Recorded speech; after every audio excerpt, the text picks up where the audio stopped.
Belajar Seri P3K tahun 2021, PGRI dan Kemendikbud berkolaborasi membuat tipe soal bentuk soal P3K tahun 2021 yang terbaru, yang mana berisi dengan teknis atau pedagogik, manajerial, dan sosio-kultural. Tryout ini atau bentuk soal ini adalah tahap kedua yang dilakukan oleh PGRI Pusat. Oke, Bapak Ibu, mohon dukungan dengan cara like, subscribe, dan share. Langsung saja kita memasuki pada soal pertama. Pada abad ke-21, kompetensi creativity, thinking, and inovasi sangat penting karena peserta didik dapat A. Bekerja sama dalam sebuah kelompok dalam memecahkan permasalahan yang ditentukan. B. Mengomunikasikan ide-ide dan gagasan secara efektif menggunakan media lisan, tertulis maupun teknologi. C. Menghasilkan, mengembangkan, dan mengimplementasikan ide-ide mereka secara kreatif baik secara mandiri maupun berkelompok. D. Mencari sendiri tanpa bantuan guru dan menemukan alternatif pemecahan masalah dari berbagai sumber belajar dalam rangka mengembangkan pola pikir. E. Mengidentifikasi, menganalisis, menginterpretasikan, dan mengevaluasi bukti-bukti, argumentasi, klaim, dan data-data yang tersaji secara luas. Kita tentukan terlebih dahulu kata kunci, yaitu pada abad 21, abad sekarang, bahwa kompetensi creativity, thinking, and inovasi sangat penting karena peserta didik dapat.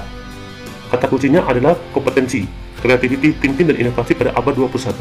Maka pada abad ini yang perlu kita ketahui adalah perlu sesuatu yang berbeda, yang mana menghasilkan, mengembangkan, dan mengimplementasikan ide-ide mereka secara kreatif, baik secara mandiri maupun secara berkelompok. Berarti jawaban yang benar adalah C. Menghasilkan, mengembangkan, dan mengimplementasikan secara mandiri maupun kelompok. Nomor 2,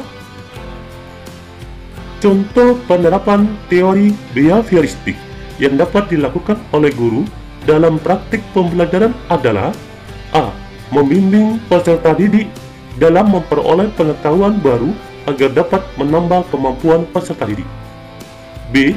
Memberikan stimulus kepada peserta didik berupa penataan lingkungan belajar.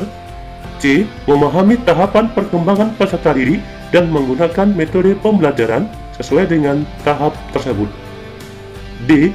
Memberikan penjelasan tentang pengetahuan baru dengan berbagai metode dan strategi belajar yang menarik. E. Memberikan kegiatan yang merangsang keingintahuan peserta didik dan membantu mereka mengimpresikan gagasan. Kita perhatikan kata kunci untuk nomor 2 ini adalah penerapan teori behavioristik. Kata kunci behavioristik harus kita ketahui terlebih dahulu di dalam praktek pembelajaran. Kata teori behavioristik itu merupakan kata kuncinya stimulus. Berarti artinya behavioristik itu adalah stimulus atau memberikan rangsangan kepada peserta didik. Berarti jawaban untuk nomor 16 ini ya, memberikan stimulus kepada peserta didik berupa penataan lingkungan belajar. Berarti jawaban yang tepat adalah B. Berikutnya 17.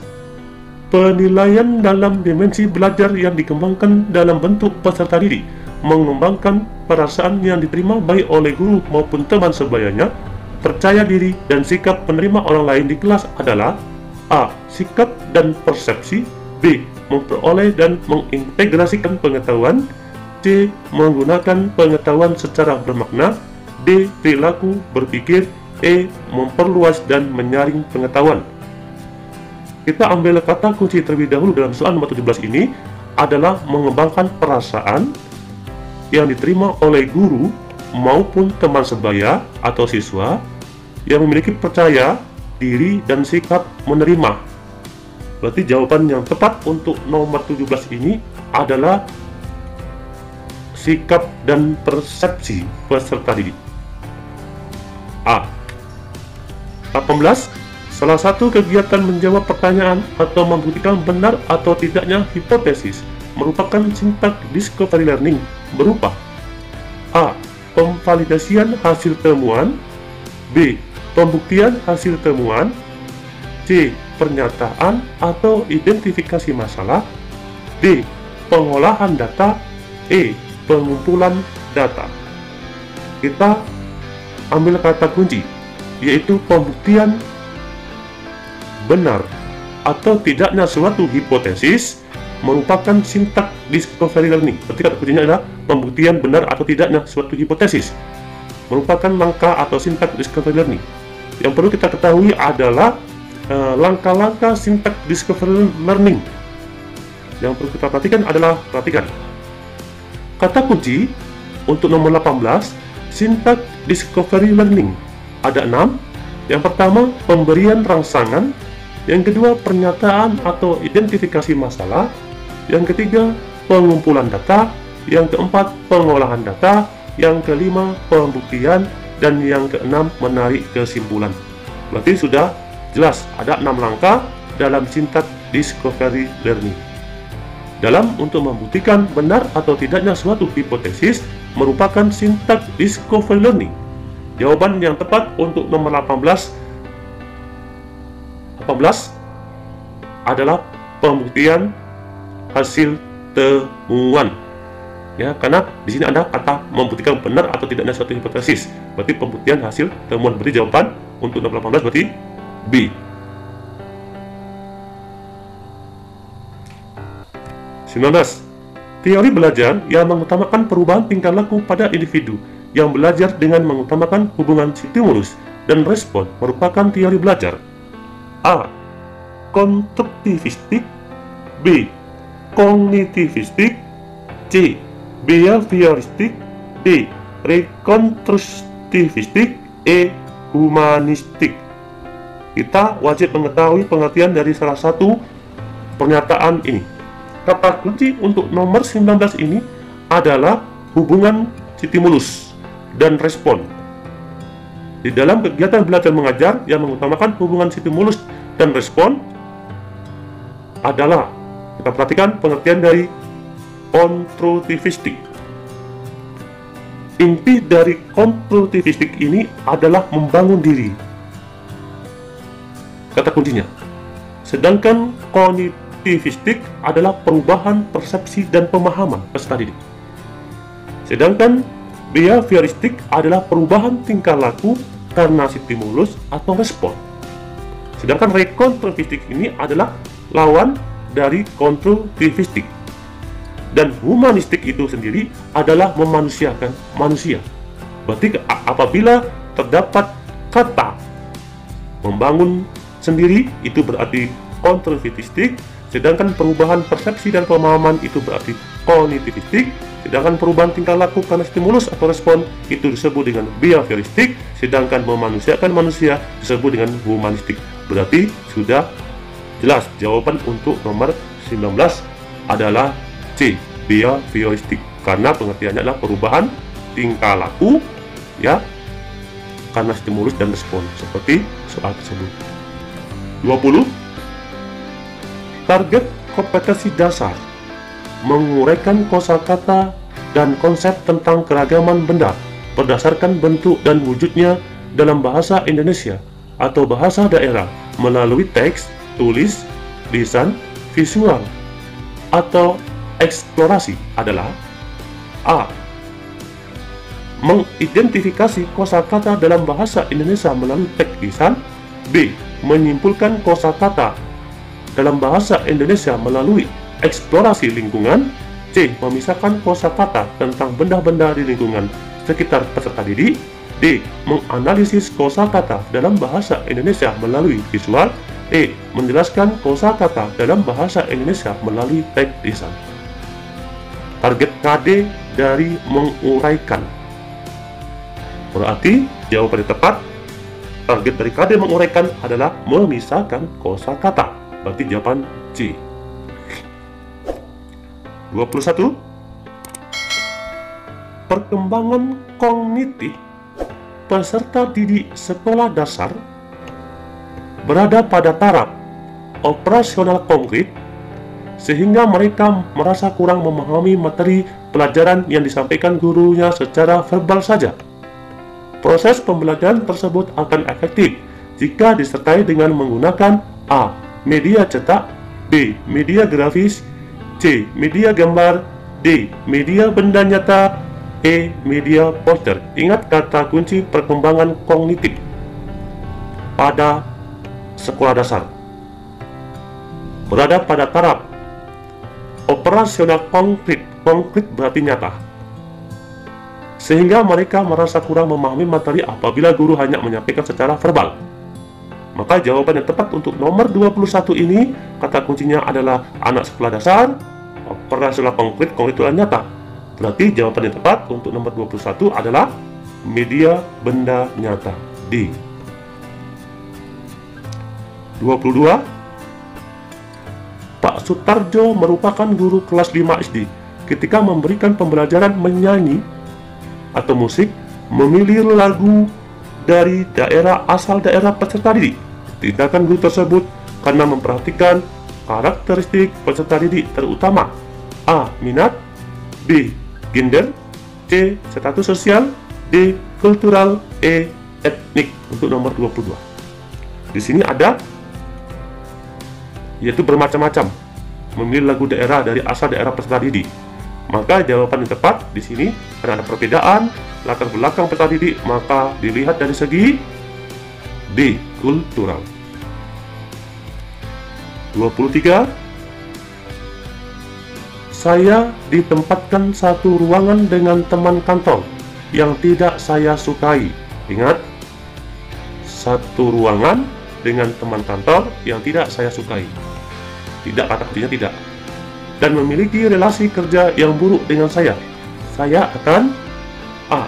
Memperhatikan pekerjaannya dan melaporkan setiap kekurangannya. B. Biasa saja dan tidak merasa terganggu. C. Segera mengajukan permintaan untuk pindah ruangan. D. Berusaha membuatnya tidak nyaman supaya dia pindah. E. Berusaha berkomunikasi dan memperbaiki hubungan saya dengannya. Di sini adalah sistem manajerial. Tugas pokok kita harus profesional di dalam sistem manajerial. Maka sudah pasti kita harus memiliki sifat berusaha, berkomunikasi, dan memperbaiki hubungan saya dengan teman sekantor tadi. Jadi jawabannya adalah E. 24. Saat merasa marah dan kecewa pada sesuatu, saya biasanya, perhatikan, A. Menghindari hal yang membuat saya kecewa dan marah tersebut. B. Menyendiri dan banyak berdoa. C. Melampiaskan kemarahan saya dengan memarahi orang. D. Menangis sampai perasaan kecewa saya hilang. E. Tidak melakukan apa-apa dan tetap seperti biasa. Di saat saya marah atau di saat merasa marah dan kecewa, maka saya ingat sekali lagi, untuk menyelesaikan soal manajerial kita harus memiliki sifat profesional mungkin. Maka jawaban untuk nomor 24 ini ya, nomor 24 ini yang kita harus ketahui adalah menyendiri dan banyak berdoa. Berarti jawabannya B. 25. Kebudayaan rohania atau internal kultur meliputi A. Karya dan cipta, B. Cipta dan rasa, C. Rasa dan karya, D. Cipta dan karsa, E. Karya dan karsa. Untuk nomor 25. 25 ini kata kuncinya adalah kebudayaan rohani, internal kultur. Maka jawaban untuk nomor 25 ini adalah B. Cipta dan rasa. 26. Yang disebut pembangunan adalah A. Pembangunan untuk lebih maju, B. Pembangunan suatu negara, C. Pembangunan menyeluruh, D. Pembangunan yang berbudaya, E. Pembangunan sesuai kemampuan. Kata kuncinya adalah pembangunan. Apa itu pembangunan? Pembangunan merupakan pembangunan yang berbudaya. Nomor 26, jawabannya adalah D. 27. Ketika gagal mencapai suatu tujuan yang saya inginkan, A. Mencari dengan seksama siapa yang turut bertanggung jawab terhadap kegagalan saya. B. Mengambil waktu untuk menenangkan diri. C. Bersedih hati. E. Melakukan introspeksi dan memperbaiki kegagalan tersebut. E. Meminta bantuan kepada lebih banyak orang. Kata kunci jika saya gagal mencapai suatu tujuan yang saya inginkan adalah melakukan introspeksi dan memperbaiki kegagalan tersebut. Berarti D. Kita harus profesional. Nomor 28. Sebagian rekan kerja pulang 30 menit lebih awal dari jadwal yang seharusnya. Bagaimana sikap Anda? A. Karena banyak yang melakukan, mungkin hal itu tidak mengapa. B. Saya ikut melakukan hal yang sama. C.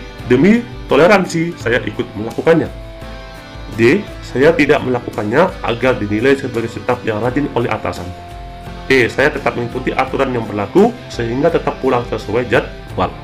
28 sudah pasti, kita harus profesional. Jawabannya adalah E. Nomor 29. Bagi saya, bekerja adalah A. Beribadah. B. Tugas. C. Kewajiban. D. Kebutuhan. E. Mencari uang untuk nafkah. Ya, kadang-kadang di sini kita profesional, tapi harus profesional dan jujur. Berarti bagi saya bekerja adalah E. Mencari uang untuk nafkah. 30.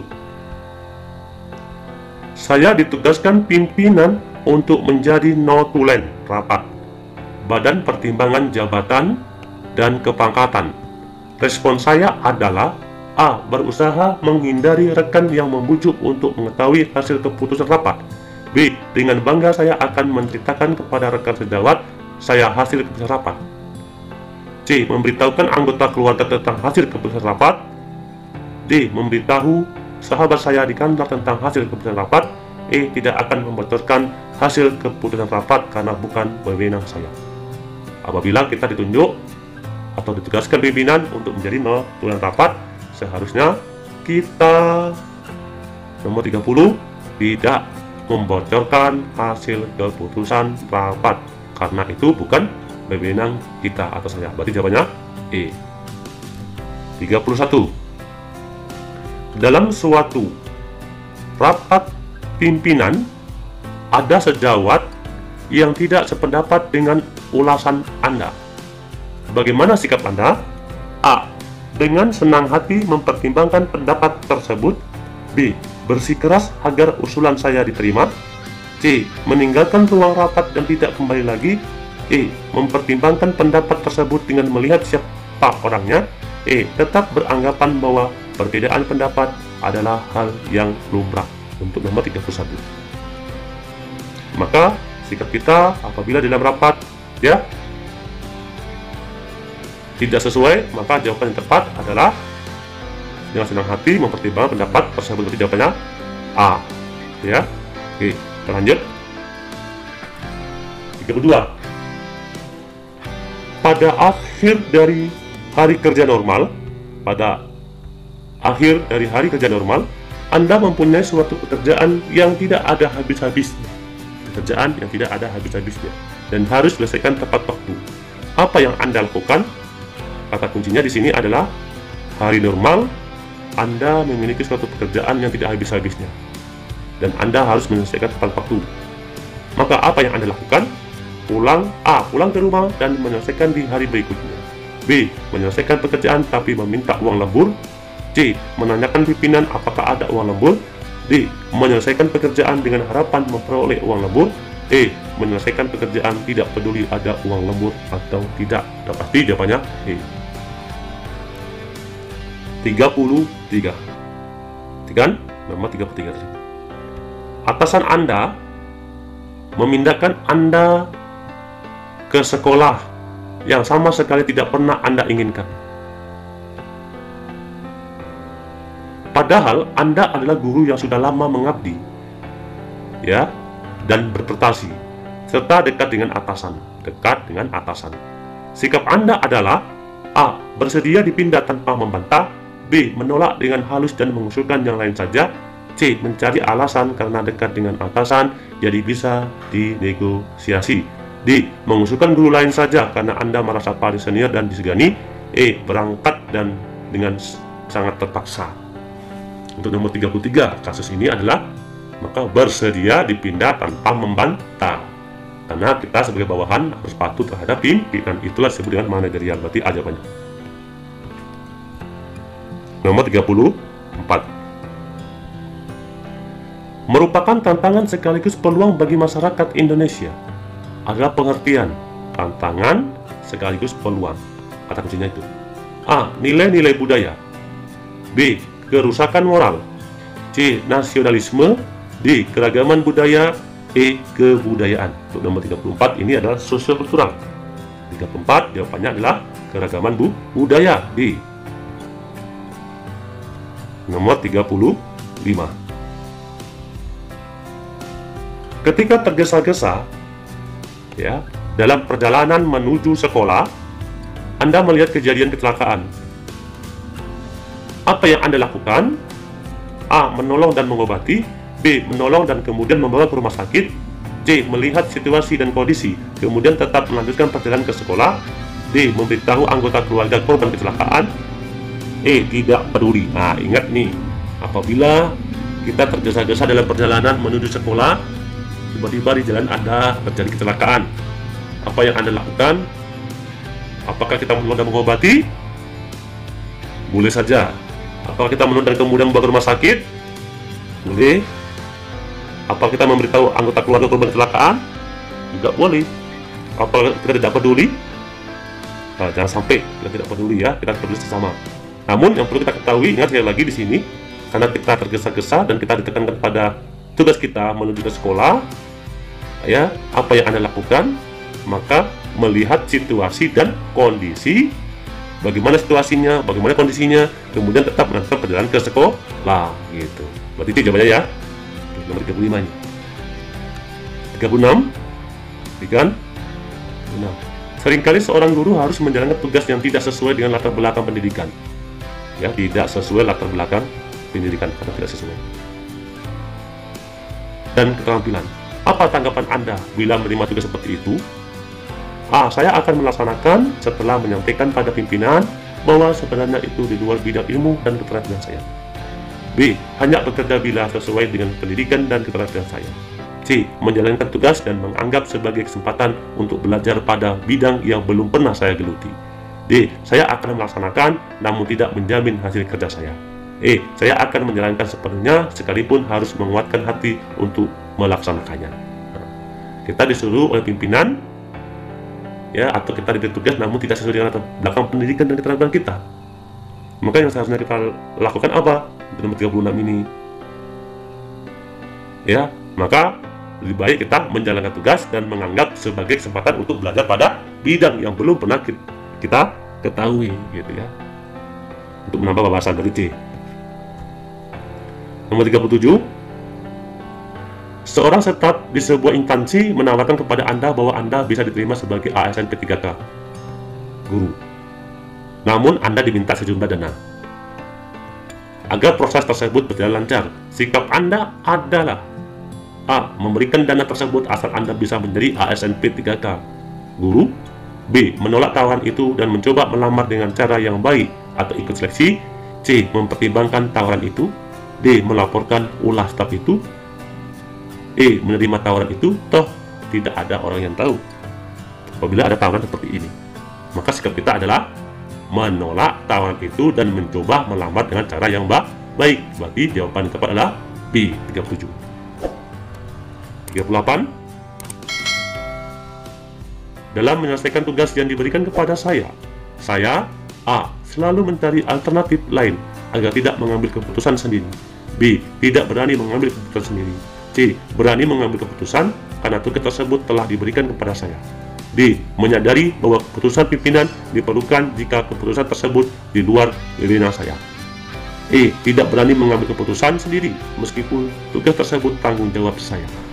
apabila dalam mencari tugas saya diberikan kepada tugas yang diberikan kepada saya, maka kita harus bersikap nomor 38, berarti berani mengambil keputusan karena tugas tersebut telah diberikan kepada saya, berarti C, nomor 38. 39. Jika saya sedang bertugas penting ke suatu tempat dengan mobil dinas, ingat nih, kata kuncinya adalah bertugas dengan mobil dinas, kemudian mobil dinas tersebut mogok di jalan. Apa yang Anda lakukan? A. Balik ke kantor, ambil mobil, kemudian berangkat lagi. B. Cek, kemudian panggil bengkel. C. Tinggali mobil, kemudian pesan angkutan lain untuk menuju tempat dinas. D. Coba benerin mobil sendiri, kalau nggak bisa baru panggil bengkel. E. Tinggali mobil dan balik ke kantor, minta instruksi atasan. Maka apabila kita suatu saat memiliki atau menghadapi hal seperti ini, maka kita harus memiliki sikap tinggal di mobil, kemudian pesan angkutan lain untuk menuju tempat di dinas. Ya, karena di sini ada bertugas penting. Maka jawaban untuk nomor 39 adalah C. 40. Jika Anda mempunyai jadwal setelah pulang kerja untuk merayakan ulang tahun orang tua, tetapi kepala sekolah Anda mengajak untuk diklat ke luar kota, apa yang Anda pilih? A. Ikut kepala sekolah diklat ke luar kota. B. Ikut kepala sekolah diklat ke luar kota dengan syarat diperbolehkan pulang lebih cepat. C. Ikut diklat tapi izin ke kepala sekolah pulang cepat karena sudah janji dengan orang tua. D. Menolak secara halus dan izin jika tidak bisa karena sudah ada janji. E. Mohon ke kepala sekolah untuk minta waktu pertimbangkan jadwal keduanya agar bisa ikut. Artinya kalau manajerial ini kita dituntut harus profesional mungkin. Kita mengutamakan tugas gitu ya. Nah, sedangkan di sisi lain kita akan merayakan ulang tahun orang tua. Maka kata kuncinya di sini kita harus profesional. Artinya apabila kita merayakan ulang tahun mungkin bisa diwakili oleh saudara lain atau bisa setelah kita pulang diklat keluar kota gitu ya. Intinya kita mengutamakan tugas pokok kita sebagai pendidik. Berarti jawaban nomor 40 ini adalah A. Ikut kepala sekolah diklat ke luar kota. Semoga Bapak Ibu sukses dalam mengikuti seleksi P3K dan lolos menjadi ASN di tahun 2021. Sekali lagi mohon dukungan dengan cara like, subscribe, dan share.